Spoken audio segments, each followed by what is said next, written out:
അർദ്ധരാത്രി 12 മണിയായിട്ടും ഉറുമ്പ് ചാലിട്ട പോലെ റോഡിലൂടെ മനുഷ്യരൂപങ്ങൾ അവരവരുടെ ലക്ഷ്യസ്ഥാനങ്ങളിലേക്ക് കുതിച്ചു പായുകയാണ്. നിറഞ്ഞു നിൽക്കുന്ന വെള്ളപ്രകാശം ഇരുളിനെ കൊലപ്പെടുത്തിയിരിക്കുന്നു.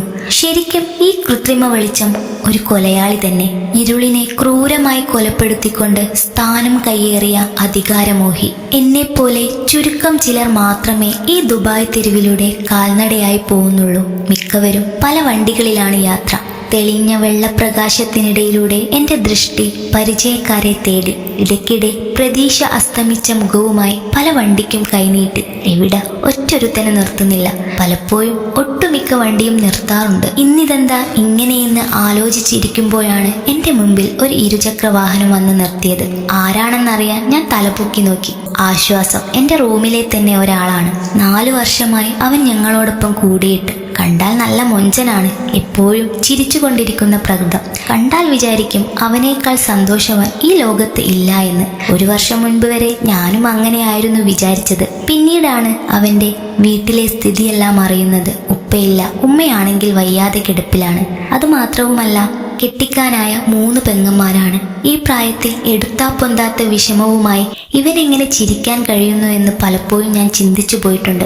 സജീറെ, ഈ എന്ത് കുന്തോ നോക്കി നിൽക്കുക? വേഗം കയറ്, റൂമിൽ ചെന്നിട്ട് വേറെ പണിയുണ്ട്. അവന്റെ സംസാരം കേട്ടാൽ തോന്നും എന്തോ വലിയ പണിയാണെന്ന്. സത്യം പറഞ്ഞാൽ അവനക്ക് പോയി കിടന്നുറങ്ങണം. അതിനാണ് ഓരോന്നാലോചിച്ചു നിന്നാൽ കിട്ടിയ വണ്ടി പോകുമെന്നോർത്ത് ഞാൻ അതിൽ മേലെ ചാടിക്കയറി.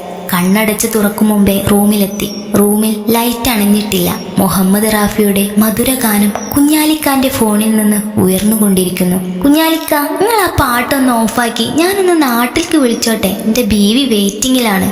നൗഫലിന്റെ അപേക്ഷാസ്വരമാണ്. നിക്കാഹ് കഴിഞ്ഞ് 1 മാസം തികഞ്ഞിട്ടില്ല.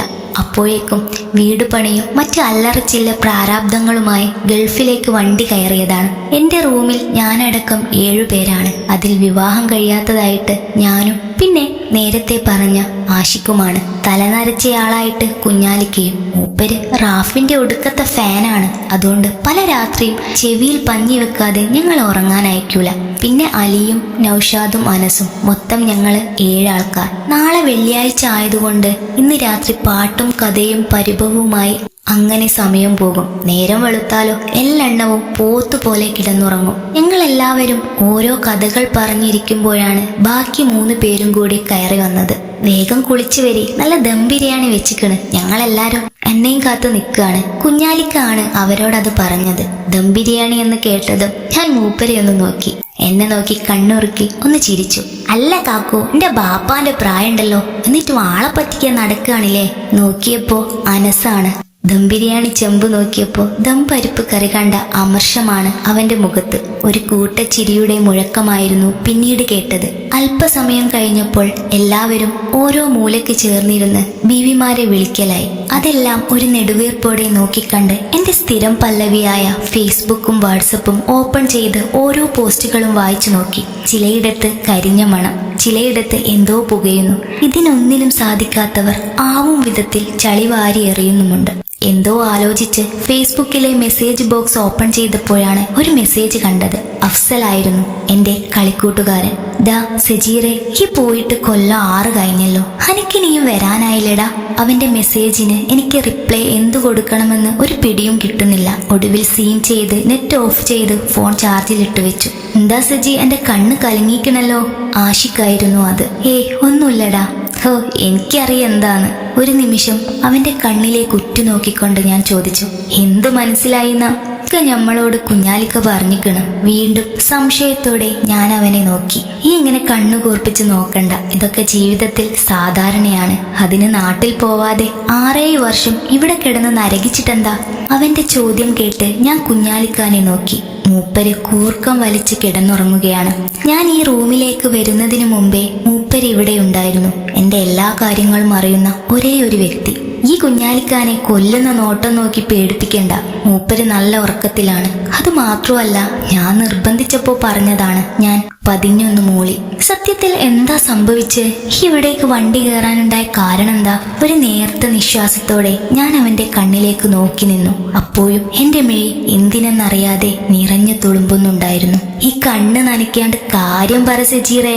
എന്റെ മനസ്സ് പറയണോ വേണ്ടയോ എന്ന തീരുമാനമെടുക്കാൻ ഏറെ ബുദ്ധിമുട്ടി. എന്റെ നിസ്സഹായാവസ്ഥ കണ്ടിട്ടെന്നോണം അവൻ പറഞ്ഞു, എന്നാ ഈ പറയണ്ട, എന്താണേലും ഈ എല്ലാം മറക്കാൻ നോക്ക്, എന്നിട്ട് പുതിയൊരു ജീവിതത്തിലേക്ക് കടക്കാൻ നോക്ക്. ആഷിഖിന്റെ പലപ്പോഴുമുള്ള സംസാരത്തിൽ എനിക്ക് തോന്നിയിട്ടുണ്ട്, ഇവൻ എന്തിനാ എന്റെ കാര്യത്തിൽ ഇത്ര ധൃതിയെന്ന്. അതൊക്കെ പോട്ടെ, എന്നാലും ഇത്ര ലാഘവത്തോടെയാണ് ഏതൊരാൾക്കും നീ മറക്കുക എന്ന് പറയാൻ കഴിയുന്നത്? അനുഭവത്തിലൂടെയാണ് ജീവിത പഠനമെന്ന് പണ്ട് ഏതോ ഗുരു പറഞ്ഞതിപ്പോഴും ഓർക്കുന്നു. കാരണം ഓരോ അനുഭവങ്ങളുമായിരുന്നു എന്റെ ജീവിതം. സജീറ അപ്പം മുണുങ്ങിക്കണ. മൗനമല്ലാതെ അവന്റെ മുമ്പിൽ മറ്റൊരു മറുപടി നൽകാൻ എനിക്കില്ലായിരുന്നു. ഈ നാട്ടിലേക്ക് വിളിച്ചിട്ട് എത്ര ദിവസമായി? എൻ്റെ ഉമ്മാനെ അനക്ക് ഓർമ്മയുണ്ടോ? ഇത്രയും കാലം പോറ്റി വലുതാക്കിയ ഉപ്പാനെയ്ക്ക് മറന്നോ? സ്നേഹിക്കാൻ ആരുമില്ലാതായോക്കണം. അപ്പോളെ അനക്കൊക്കെ ബന്ധങ്ങൾ എന്താണെന്ന് തിരിയൂ. അവന്റെ ഓരോ വാക്കുകളും തീമഴ പോലെ ഹൃദയത്തിലേക്ക് തെറിച്ചു വീണുകൊണ്ടിരുന്നു. അവ എന്റെ ഹൃദയത്തെ വീണ്ടും വീണ്ടും പൊള്ളിക്കുന്നുണ്ടായിരുന്നു.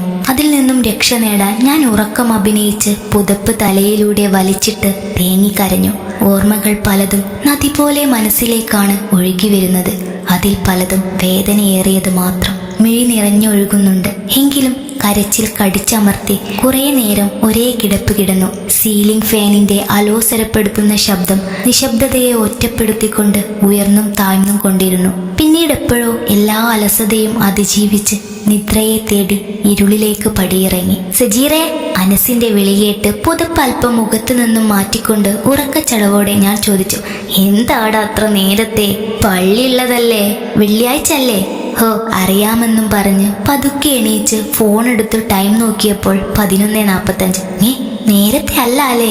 ഞാൻ ആരും കേൾക്കാതെ സ്വയം പിറുപിറുത്തു. ആഷിക്ക് മൂളിപ്പാട്ടും പാടി റൂമിലേക്ക് കയറി വന്നപ്പോൾ ഇന്നലെയിലേക്ക് ഒരിക്കൽ കൂടി ചെവിയോർത്തു.